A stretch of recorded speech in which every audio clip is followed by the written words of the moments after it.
نحمده ونصلي على رسوله الكريم اما بعد فاعوذ بالله من الشيطان الرجيم بسم الله الرحمن الرحيم رب اشرح لي صدري ويسر لي امري واحلل عقدة من لساني يفقهوا قولي۔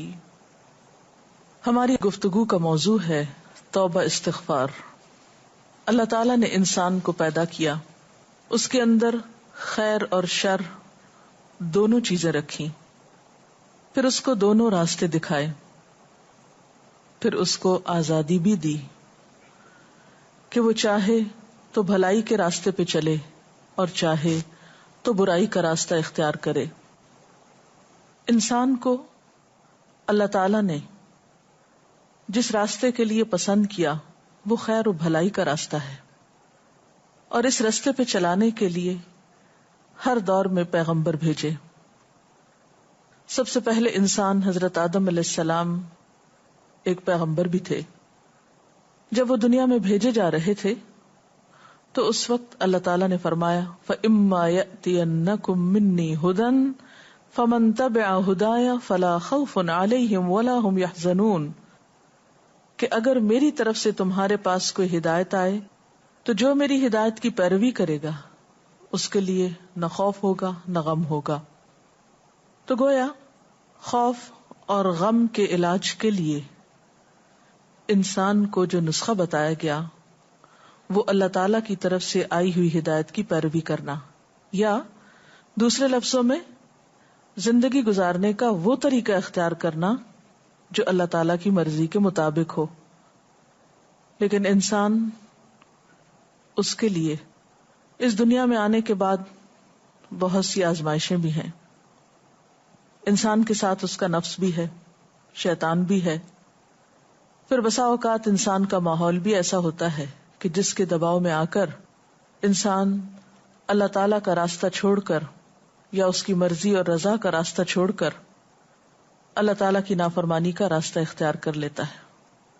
ایسا کرنا اس کے لیے نہ دنیا میں فائدے کا باعث ہوتا ہے اور نہ ہی آخرت میں۔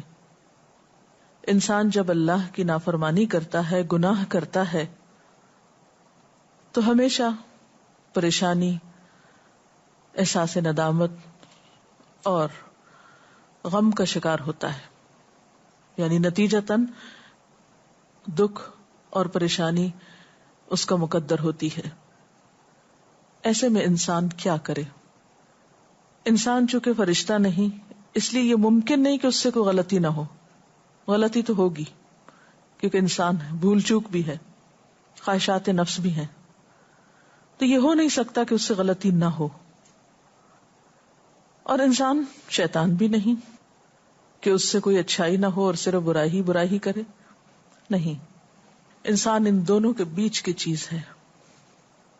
اب سوال یہ پیدا ہوتا ہے کہ اگر انسان سے انسان ہونے کے ناطے غلطی ہو جائے، خطا ہو جائے، بھول چوک ہو جائے، وہ اللہ کی نافرمانی کا کام کر بیٹھے، تو پھر اس کے بعد کیا کرے؟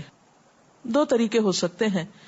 ایک تو یہ کہ وہ مایوس ہو جائے، گناہ پر اصرار کرتا چلا جائے اور بالآخر ہلاکت کا شکار ہو۔ اور دوسرا راستہ اور دوسرا طریقہ پلٹنے کا راستہ ہے، توبہ کا راستہ ہے، بھولنے کے بعد واپس لوٹنے کا راستہ ہے، اور یہی راستہ اس کے لیے پسندیدہ راستہ ہے۔ قرآن پاک میں اللہ سبحانہ وتعالی فرماتا ہے وَالَّذِينَ إِذَا فَعَلُوا فَاحِشَةً أَوْ ظَلَمُوا أَنفُسَهُمْ ذَكَرُوا اللَّهَ فَاسْتَغْفَرُوا لِذُنُوبِهِمْ وَمَن يَغْفِرُ الذُّنُوبَ إِلَّا اللَّهُ وَلَمْ يُصِرُّوا عَلَى مَا فَعَلُوا وَهُمْ يَعْلَمُونَ، اور اگر کبھی ان سے کوئی فحش کام سرزد ہو جاتا ہے یا وہ اپنے اوپر زیادتی کر بیٹھتے ہیں تو انہیں خدا یاد آ جاتا ہے اور وہ اس سے اپنے گناہوں کی معافی مانگ لیتے ہیں، اور خدا کے سوا اور کون ہے جو گناہوں کو معاف کر سکتا ہو، اور وہ جانتے بوجھتے اپنے کیے پہ ہرگز اصرار نہیں کرتے۔ یعنی گناہ کرنے کے بعد ان کے اندر جب احساس ندامت اٹھتا ہے وہ اللہ تعالیٰ کی طرف متوجہ ہو کے معافی مانگنے لگتے ہیں اور گناہ چھوڑ دیتے ہیں، اس پر اصرار نہیں کرتے۔ ایسے ہی لوگ اللہ تعالیٰ کے پسندیدہ لوگ ہوتے ہیں۔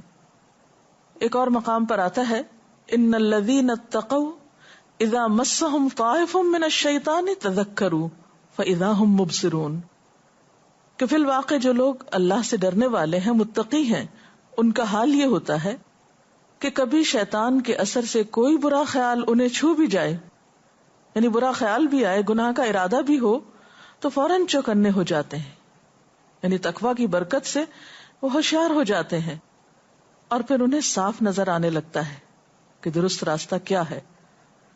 نبی صلی اللہ علیہ وسلم نے فرمایا، سارے کے سارے انسان خطا کار ہیں، اور بہترین خطا کار وہ ہیں جو بہت زیادہ توبہ کرنے والے ہیں۔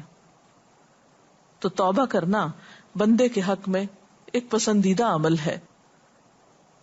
قرآن پاک میں اللہ تعالیٰ اپنے پیارے بندوں کی ایک خاص خوبی کا ذکر کرتے ہیں کہ وَبِالْأَسْحَارِ هُمْ يَسْتَغْفِرُونَ، کہ سحری کے وقت وہ استغفار کرتے ہیں، معافی مانگتے ہیں۔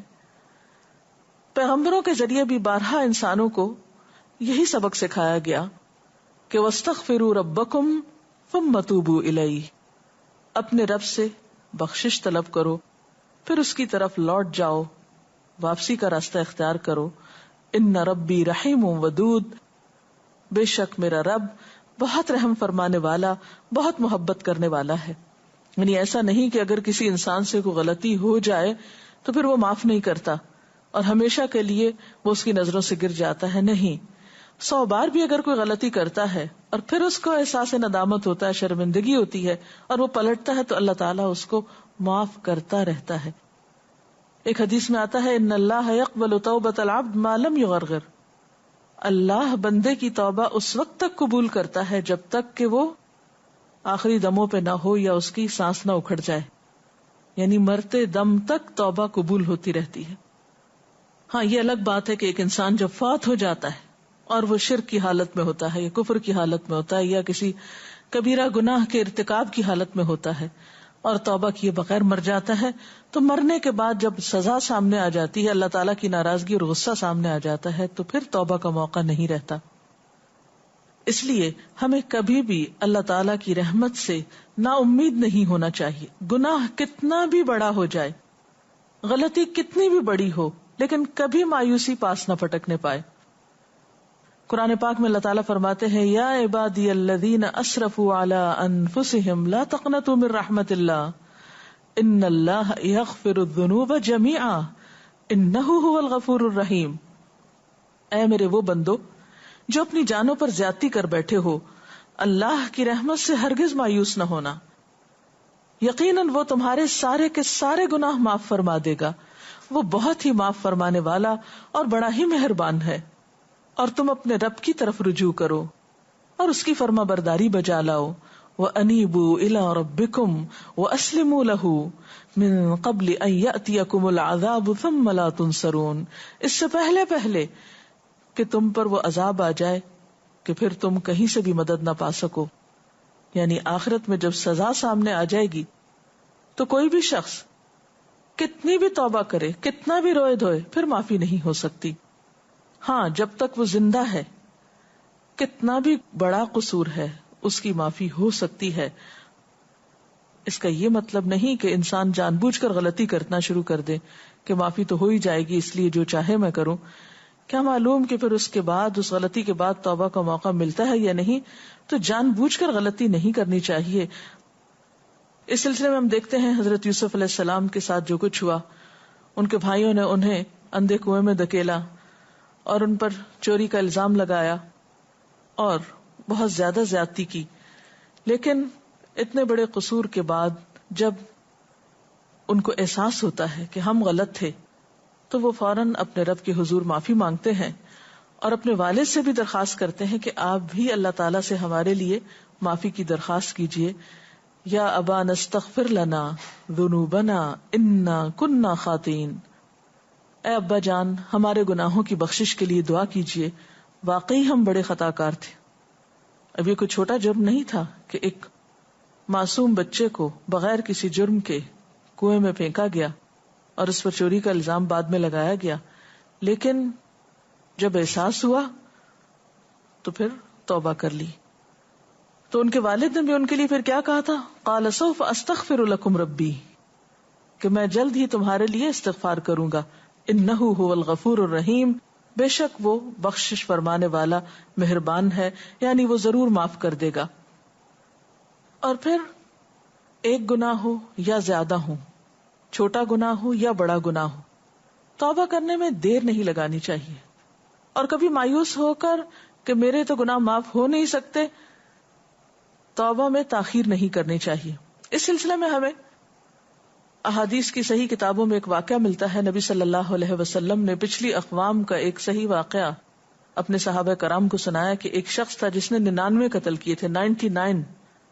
تو اتنے قتل کرنے کے بعد اس کے دل میں خیال آیا کہ مجھے اپنے گناہ کی معافی مانگ لینی چاہیے۔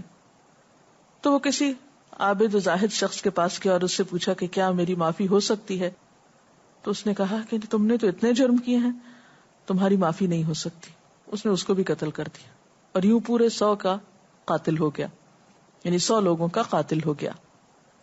لیکن اب اس کا ضمیر چونکہ بے چین کر رہا تھا، اس کے اندر ایک احساس ندامت جاگ اٹھا تھا، جو اسے کسی پل چین نہیں لینے دے رہا تھا، تو وہ چین سے بیٹھا نہیں، پھر چل دیا، کسی اور کے پاس پہنچا اور اس سے پوچھا کہ کیا میری معافی ہو سکتی ہے؟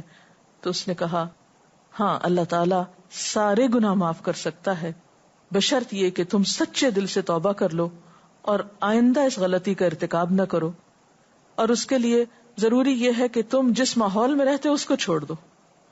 بہرحال اس شخص نے وہ سفر اختیار کیا، ابھی وہ اپنی منزل تک پہنچا نہیں تھا کہ راستے میں ہی اس کی جان لینے کے لیے فرشتے آ گئے۔ اب دونوں طرح کے فرشتے حاضر ہوئے، وہ بھی جو نیک لوگوں کی روح لیتے ہیں اور وہ بھی جو برے لوگوں کی، وہ آپس میں جھگڑنے لگے۔ بہرحال فیصلہ یہ ہوا کہ زمین کو ناپ لیا جائے، اگر اس کے منزل تک پہنچنے میں فاصلہ کم رہتا ہے تو پھر نیکی کے فرشتے اس کی روح نکالیں۔ بہرحال پتہ یہ چلا جب زمین ناپی گئی کہ صرف ایک بالش کا فرق تھا، وہ فاصلہ کم تھا جہاں تک اس کو جانا تھا، یعنی نیک لوگوں کی مجلس میں۔ تو اس کو اللہ تعالیٰ نے نیکی کے فرشتوں کو حکم دیا کہ وہ اس شخص کی روح نکالے، اور اس طرح اس کا انجام ایک بہترین انجام ہوا توبہ کرنے کی بنا پر۔ تو اس سے یہ بات پتہ چلتی ہے کہ انسان خواہ کتنا بھی بڑا مجرم ہو، اسے کبھی مایوس نہیں ہونا چاہیے۔ اس کے رب کی رحمت ہر چیز پر چھائی ہوئی ہے، وہ ہر گناہ معاف کر سکتا ہے، وہ بڑے سے بڑا گناہ معاف کر سکتا ہے، بس شرط یہ ہے کہ انسان گناہوں کا اقرار کرے اور معافی مانگے اور رب کی طرف رجوع کرے۔ سورۃ شورى میں آتا ہے وَهُوَ الَّذِي يَقْبَلُ التَّوْبَةَ عَنْ عِبَادِهِ وَيَعْفُو عَنِ السَّيِّئَاتِ وَيَعْلَمُ مَا تَفْعَلُونَ، وہی ہے جو اپنے بندوں کی توبہ قبول کرتا ہے اور ان کی خطاؤں کو معاف فرماتا ہے، اور وہ سب کچھ جانتا ہے جو تم کرتے ہو۔ اور یہ ایک حقیقت ہے کہ اللہ کے سوا کوئی اور ہے نہیں جو انسان کو معاف کر سکے۔ نبی صلی اللہ علیہ وسلم نے بھی فرمایا، لوگوں خدا سے اپنے گناہوں کی معافی چاہو، اس کی طرف پلٹ آؤ، مجھے دیکھو میں دن میں 100 بار خدا سے مغفرت کی دعا کرتا ہوں۔ حالانکہ آپ سب جانتے ہیں کہ نبی صلی اللہ علیہ وسلم معصوم تھے، گناہوں سے پاک تھے، لیکن جب ان سے پوچھا گیا کہ آپ اس کثرت کے ساتھ استغفار کیوں پڑھتے ہیں تو آپ نے فرمایا کہ افلا اکون عبدا شکورا، کیا میں اللہ کا شکر گزار بندہ نہ بنوں؟ کیونکہ اگر انسان سارا وقت اللہ کی نعمتوں پر شکر ادا کرتا رہے تو بھی حق ادا نہیں ہو سکتا، تو اس وجہ سے آپ کثرت کے ساتھ استغفار کیا کرتے تھے۔ اور اس میں دراصل ہمارے لیے ایک بہت بڑا سبق ہے کہ ہم زیادہ سے زیادہ استغفار کو اپنا شیوا بنائیں، کیونکہ استغفار کا فائدہ صرف یہی نہیں کہ انسان کے گناہوں کی معافی ہو جاتی ہے، بلکہ استغفار کا فائدہ یہ بھی ہے کہ انسان کی اور بہت سی مشکلات حل ہوتی ہیں۔ جیسے کہ ایک حدیث میں آتا ہے من لزم الاستغفار، جس نے پابندی کے ساتھ استغفار پڑھا، جعل اللہ له من کل ہم فرجا، اللہ اس کے لیے ہر غم سے، ہر ہم سے نکلنے کا راستہ بنا دیتے ہیں۔ یعنی ہر مشکل سے نکلنے کا وظیفہ ہے استغفار۔ جہاں آپ سمجھے کہ کوئی مشکل ہو رہی ہے، کوئی کام اٹکا ہوا ہے، فوراً استغفار شروع کر دیں۔ اور طریقہ کیا ہے؟ یا ایھا الذین آمنوا توبوا الی اللہ توبۃ نصوحا، اے لوگو جو ایمان لائے ہو، اللہ کے آگے سچی اور خالص توبہ کرو۔ یعنی توبہ کا طریقہ کیا ہے کہ انسان سچے دل سے توبہ کرے، عسى ربكم ان يكفر عنكم سيئاتكم، امید ہے کہ تمہارا رب تمہاری خطائیں تم سے دور کر دے گا. وَيُدْخِلَكُمْ جَنَّاتٍ تَجْرِي مِن تَحْتِهَا الْأَنْهَارُ، اور تمہیں ایسے باغوں میں داخل کرے گا جن کے نیچے نہریں بہ رہی ہیں. گویا استغفار کے بعد انسان گناہوں سے اس طرح پاک ہو جاتا ہے گویا اس نے گناہ کیا نہ ہو. لیکن اس کے لیے کچھ شرائط ہیں. نمبر 1، انسان اپنے گناہوں کے احساس سے شرمسار ہو. نمبر 2، آئندہ گناہ سے بچنے کا ارادہ کرے. نمبر 3، آئندہ زندگی میں زیادہ سے زیادہ نیکیوں کی کوشش کرے. نمبر 4، اگر کسی انسان کا حق مارا ہے تو اس کا حق ادا کرے. کسی انسان کا دل دکھا ہے تو اس سے معافی مانگے. بات یہ ہے کہ انسان جب گناہ کرتا ہے تو اس کے دل پر ایک سیاہ داغ پڑتا ہے. توبہ سے وہ داغ دھل جاتا ہے، اور اگر وہ توبہ نہیں کرتا تو وہ داغ پھیلنے لگتا ہے حتیٰ کہ سارا دل سیاہ ہو جاتا ہے، اور اس طرح انسان مایوسی کے اندھیروں میں چلا جاتا ہے. تو انسان کوشش اس بات کی کرے کہ اپنے توبہ پر پختگی کے ساتھ پھر قائم رہے اور پوری کوشش کے ساتھ نیکیوں کی طرف رجوع کرے، کیونکہ ان الحسنات یذہبن السیئات. اللہ تعالی ہمیں اس کی توفیق عطا فرمائے اور ہمیں اپنے ان بندوں میں شامل کر لے جو اس سے اس حال میں ملتے ہیں کہ وہ ان سے راضی ہوتا ہے اور وہ اس سے راضی ہوتے ہیں. اگر اس سلسلے میں آپ کے ذہن میں کچھ سوال ہے تو آپ کر سکتے ہیں. توبہ استغفار کرنے کا مسنون طریقہ کیا ہے؟ اب دیکھیے کہ توبہ کسی بھی وقت کی جا سکتی ہے اور اس میں دیر نہیں کرنی چاہیے، لیکن ایسے اوقات میں توبہ استغفار خصوصیت کے ساتھ کرنا جو قبولیت کے اوقات ہیں تو وہ زیادہ بہتر ہے. مثلا سحری کے وقت یعنی تہجد کے وقت اگر کوئی گناہ ہو گیا ہو یا کوئی ایسی پریشانی ہو تو خصوصیت کے ساتھ تہجد کے وقت توبہ کریں. پھر اسی طرح دعا کی قبولیت کے جتنے بھی اوقات ہیں، مثلا اذان سننے کے بعد، قرآن پاک پڑھنے کے بعد، اسی طرح حج عمرے کے موقع پر، روزہ افطار کرنے کے وقت، نماز پڑھنے کے بعد، یہ وہ اوقات ہیں جن میں زیادہ سے زیادہ دعائیں قبول ہوتی ہیں. پھر اسی طرح یہ ہے کہ استغفار کے جو مسنون الفاظ ہیں ان کا اہتمام کیجیے. مثلا استغفر اللہ پڑھنا، یعنی صرف لفظ استغفر اللہ، اس کی اگر کوئی تسبیح کرنا چاہے تو ایسے بھی کر سکتے ہیں. پھر اسی طرح سنت سے یہ الفاظ بھی ثابت ہیں، استغفر اللہ ربی من کل ذنب واتوب الیہ. اسی طرح استغفر اللہ الذی لا الہ الا هو الحی القیوم واتوب الیہ. پھر اسی طرح ایک سید الاستغفار ہے جس کی بہت فضیلت آتی ہے احادیث میں، اللہم انت ربی لا الہ الا انت خلقتنی وانا عبدک وانا علی عہدک ووعدک ما استطعت اعوذ بک من شر ما صنعت ابوء لک بنعمتک علی وابوء بذنبی فاغفر لی فانہ لا یغفر الذنوب الا انت. اس کا ترجمہ ہے، خدایا تو میرا پروردگار ہے، تیرے سوا اور کوئی معبود نہیں، تو نے مجھے پیدا کیا، میں تیرا بندہ ہوں، میں نے تجھ سے بندگی اور اطاعت کا جو وعدہ کیا ہے اس پر اپنے حیثیت کے مطابق قائم ہوں، اور جو گناہ بھی مجھ سے سرزد ہوئے ان کے نتائج بد سے بچنے کے لیے میں تیری پناہ کا طالب ہوں. تو نے مجھے جن جن نعمتوں سے نوازا ہے ان کا میں اقرار کرتا ہوں اور مجھے اعتراف ہے کہ میں گناہگار ہوں. یعنی اس میں اعتراف کے لفظ جو یہ قابل غور ہیں. بس اے میرے پروردگار میرے جرم کو معاف فرما دے، تیرے سوا میرے گناہوں کو اور کون معاف کر سکتا ہے. اس استغفار کا یہ فائدہ بتایا جاتا ہے، نبی صلی اللہ علیہ وسلم نے فرمایا جو شخص صبح کے وقت یہ الفاظ پڑھتا ہے اگر شام سے پہلے اس کی ڈیتھ ہو جاتی ہے تو انشاءاللہ وہ جنت میں جائے گا، اور اسی طرح شام کو پڑھنے والا صبح تک اللہ کی حفاظت میں ہوتا ہے. تو ان الفاظ کو بھی یاد کیا جا سکتا ہے.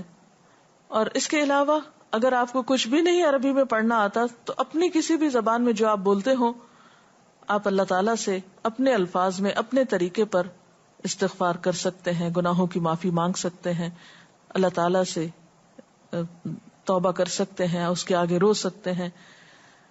اور اصل روح استغفار کی یہ ہے کہ انسان وہ گناہ چھوڑ دے جس میں وہ مبتلا ہے. جی، توبہ اور استغفار میں کیا فرق ہے؟ لفظی فرق ہے، مراد دونوں کی ایک ہی ہے. تابہ یتوب و توبن کا مطلب ہوتا ہے لوٹنا، پلٹنا، واپس آنا یعنی گناہ چھوڑ دینا، اور استغفار کا معنی ہے بخشش مانگنا.